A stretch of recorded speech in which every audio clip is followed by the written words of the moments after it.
Alors, après la présentation des offrandes sur l'autel, le fait qu'on ait déposé le pain et le vin sur l'autel, avec tout ce que je vous ai expliqué, vient ce qu'on appelle la préface, la bien nommée préface. C'est-à-dire, c'est l'introduction de la prière eucharistique. À partir du moment commence la prière eucharistique.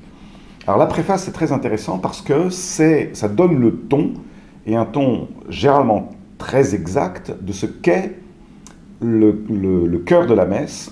On dit souvent ça, qui est le canon eucharistique, c'est-à-dire la prière eucharistique. Et ça donne le ton, c'est-à-dire, eh bien précisément, si vous écoutez bien la préface, vous n'avez pas cette majeure qui traîne quand même dans la tête de la plupart des gens. La messe, c'est le sacrifice du Christ sur la croix. Pas tout à fait.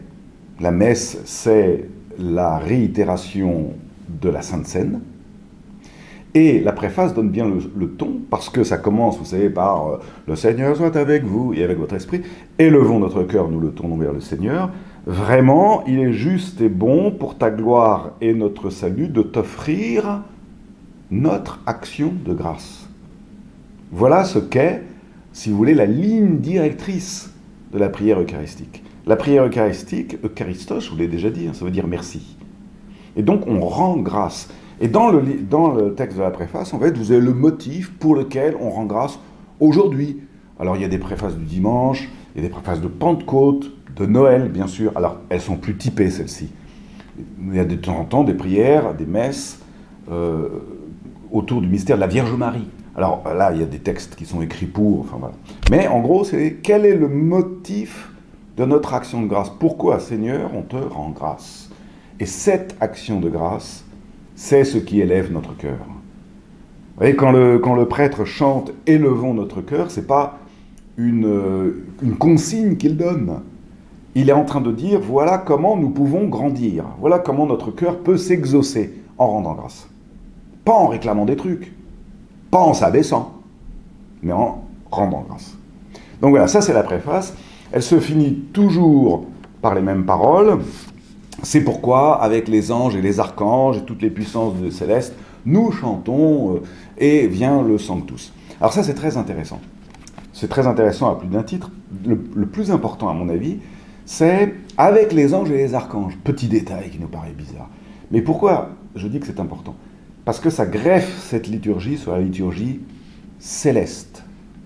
C'est-à-dire, alors les Byzantins là-dessus sont très fiévreux. Hein. Ils disent... ils appellent pas la messe, ils appellent la divine liturgie. Ça veut dire que c'est une liturgie qui se passe en Dieu, intra-trinitaire. Et pour eux, célébrer la messe, c'est véritablement importer ici-bas, hic et nunc, enfin, ils ne le disent pas comme ça parce qu'ils ne parlent pas en latin, mais ici et maintenant, un morceau, si j'ose dire, un prélèvement de la liturgie éternelle. Et la liturgie éternelle, c'est quoi? C'est le Père qui se donne au Fils, dans la motion du Saint-Esprit, chantée par la gloire des anges. Et en fait, la messe est comme une participation à la liturgie céleste. C'est quand même génial, ça, de penser ça. C'est-à-dire cette espèce de mouvement éternel de donation de l'un à l'autre. Voilà, nous rentrons dans ce mystère. Alors évidemment, ça échappe un petit peu à l'entendement hein, quand on chante et qu'on le dit comme ça assez rapidement. Mais le Sanctus, d'ailleurs, Saint, Saint, Saint, Dieu de l'univers, vous vous souvenez d'où ça vient? Ça vient de la salutation des anges lors de la Nativité.